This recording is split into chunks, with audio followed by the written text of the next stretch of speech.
Shalom kepada jemaat GSKI, Betani Nginden, Manyar, Suko, Citraland, dan sekota yang lainnya. Pada kesempatan ini di dalam acara program Masih Ada Tuhan. Saya di dalam situasi, kondisi di mana kita tidak bisa beribadah di gedung, tetapi kita percaya masih ada Tuhan di tengah-tengah keluarga, saudara, bahkan gembala sidang mengajak saudara di rumah pun bisa membuat mezbah di dalam keluarga. Kemarin di dalam acara Jumat Agung pun, saya bersama-sama dengan anak-anak saya membuat satu mezbah ibadah. Kita pun membuat perjamuan kudus di tengah-tengah keluarga. Ada satu hal yang indah, bagaimana kita di tengah-tengah goncangan yang terjadi ini, kita bisa menyaksikan kemurahan Tuhan di dalam hidup kita. Saya akan membacakan di dalam ayat firman Tuhan, Mazmur pasal 27, ayat yang keempat. Tulisan daripada Daud, kerinduan daripada Daud mengatakan demikian, satu hal telah kuminta kepada Tuhan, itulah yang kuingini, diam di rumah Tuhan seumur hidupku, menyaksikan kemurahan Tuhan dan menikmati bait-Nya. Ada kata-kata menikmati bait-Nya, menyaksikan kemurahan Tuhan. Di dalam situasi kondisi saat ini, kita sebagai orang-orang percaya, mari kita menyaksikan kemurahan Tuhan. Masih ada Tuhan di tengah-tengah goncangan kehidupan kita. Di tengah-tengah goncangan masalah di dalam rumah tangga, keluarga, masalah di dalam ekonomi, pekerjaan kita mengalami goncangan. Satu hal yang Tuhan rindukan, apa yang dikatakan oleh Raja Daud, satu hal yang telah kuminta kepada Tuhan itulah yang kuingini. Diam di rumah Tuhan. Kita di rumah kita menjadi rumah Tuhan. Di dalam kehidupan tubuh kita adalah juga rumah Tuhan. Bagaimana kita memelihara hubungan kita dengan Tuhan.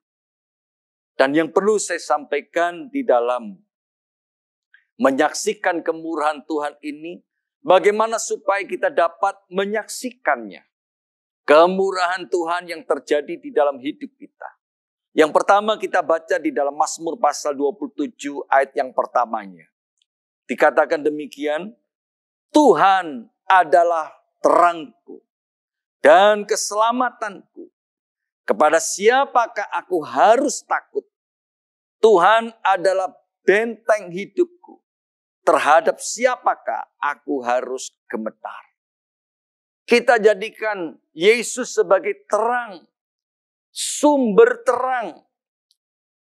Tuhan Yesus katakan di dalam Injil Yohanes mengatakan bahwa akulah terang dunia. Tuhan Yesus bukan membawa terang, tetapi Yesus itulah terang dunia. Yesus adalah sumbernya terang. Dikatakan di mana ada terang, di situ ada kehidupan. Di mana ada terang, kegelapan tidak akan menguasainya. Saat-saat ini, jadikan Yesus menerangi di dalam seluruh kehidupan saudara. Menerangi hati saudara. Yang mungkin pada saat ini penuh dengan kekhawatiran, penuh dengan ketakutan. Karena situasi dan kondisi saat ini. Tetapi kita sebagai orang-orang percaya, mari kita datang kepada terang itu. Karena Tuhan Yesus berkatakan bukan saja sumber terang itu. Tetapi di dalam Injil Yohanes pasal yang pertama, ayat yang keempat dan ayat yang kelimanya. Dikatakan di dalam Dia ada terang. Di dalam Yesus ada terang. Dan terang itu dikatakan bercahaya di dalam kegelapan. Ketika kita percaya Yesus sebagai Tuhan dan Juru Selamat, Dia akan menerangi hati saudara. Hati yang penuh dengan kekacauan. Hati yang penuh dengan ketakutan hari-hari ini. Hati yang penuh dengan kekhawatiran. Datanglah kepada sumber terang itu. Bahkan dikatakan keselamatanku. Yesus sumber keselamatan. Dikatakan di bawah kolong langit ini tidak ada nama lain yang olehnya kita dapat diselamatkan. Di dalam Yesus Kristus ada sumber keselamatan. Kasih karunia-Nya diberikan kepada setiap kita sebagai orang-orang percaya. Nah, bagian yang kedua yang perlu saya sampaikan di sini, di dalam ayat yang ke-7 dikatakan demikian. Dari ayat Mazmur pasal 27 ayat yang ke-7. Dengarlah Tuhan seruan yang kusampaikan, kasihanilah aku dan jawablah aku. Bagian yang kedua ini dikatakan berserulah. Tuhan, ketika kita berseru kepada Tuhan, Tuhan akan mendengar seruan doa saudara.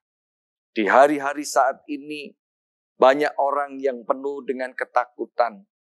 Pak, apa yang harus saya lakukan? Pak, apa yang harus aku perbuat, Pak? Untuk menghadapi situasi kondisi. Pekerjaan saya saat ini sudah non-aktif, Pak. Saya katakan kita harus tetap. Jawabannya cuma 3 huruf. DOA. Yang disertai dengan rasa seruan. Orang berseru itu adalah orang penuh semangat. Seruan di dalam doa adalah seruan yang semangat.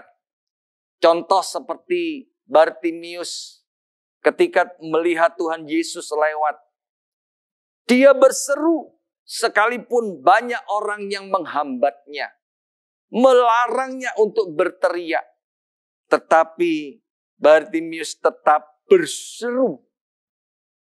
Inilah yang dikatakan bertekun di dalam doa. Orang yang berseru itu bertekun di dalam doa. Di dalam bahasa Yunaninya dikatakan proskartereo. Artinya meneruskan dengan tabah sekalipun ada halangannya. Sekalipun ada yang menghalangi kita saat ini ketika kita berdoa. Sekalipun terhalang oleh berbagai macam kesulitan. Jangan berhenti untuk berdoa. Rasul Paulus pun mengajarkan kepada jemaat di Tesalonika, tetaplah berdoa. Ketika kita berdoa, Tuhan sanggup mengubah keadaan. Keadaan Bartimius yang tidak punya masa depan. Keadaannya gelap karena dia tidak punya mata. Karena kebutaannya ini.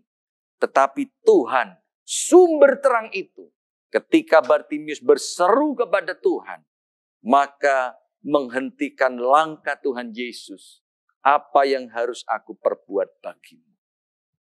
Buatlah aku melihat. Nah, saudara, inilah yang ada di dalam kehidupan kita. Jangan berhenti untuk tetap berseru kepada Tuhan. Nah, ada satu ayat lagi yang perlu saya sampaikan. Di dalam ayat yang ke-8, dikatakan demikian dari Mazmur 27, ini adalah sebuah jawaban. Bukan saja kita jadikan Yesus sebagai terang dan sumber keselamatan. Bukan saja kita berseru kepada Tuhan. Bagian yang ketiga ini dikatakan, hatiku mengikuti firman-Mu. Carilah wajahku, maka wajah-Mu kucari ya Tuhan. Coba saudara ya, ayat ini kalau kita renungkan. Carilah wajahku, kata Tuhan. Maka wajah-Mu kucari. Hatiku mengikuti firman-Mu. Inilah bagian yang ketiga. Yaitu hati kita ini mengikuti firman-Nya. Artinya apa? Artinya kita ini hidup di dalam ketaatan. Ketika kita mendengar firman Tuhan, kita mengikuti firman-Nya. Dan ketika kita mengikuti firman-Nya, kita hidup di dalam garis berkat-Nya. Firman Tuhan katakan, jikalau engkau baik-baik mendengarkan suara Tuhan Allahmu dan melakukannya dengan setia, apa yang kusampaikan kepadamu pada hari ini, dikatakan maka baiklah keadaan. Saudara rindu mengalami keadaan yang baik dalam rumah tanggamu, dalam pekerjaanmu, hiduplah di dalam ketaatan. Mengikuti firman-Nya. Yaitu apa? Dikatakan mencari wajah Tuhan. Carilah wajahku, maka wajahmu ku cari.